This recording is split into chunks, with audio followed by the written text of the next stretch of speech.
15 রমজান থেকে রাজধানীর গুলিস্তান সদরঘাট সড়কে নো পার্কিং বসতে দেওয়া হবে না হকার, জানালেন নৌ উপদেষ্টা।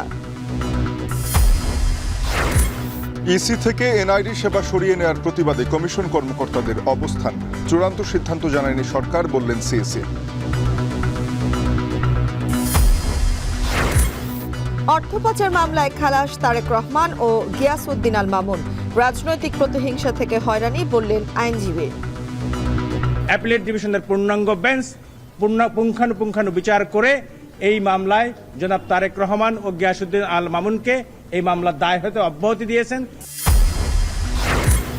জুলাই গণহত্যার বিচারে আরও ট্রাইব্যুনাল চান চিফ প্রসিকিউটর, ভেবেচিন্তে আগানোর পরামর্শ ব্রিটিশ আইনজীবী ক্যাডম্যানের। 1.5 দশক পর চট্টগ্রাম বন্দরে 26,000 টন চাল নিয়ে পাকিস্তানি জাহাজ, সংকট কাটার আশা, বগুড়া নাটোরের টিসিবির লাইনে হাতাহাতি।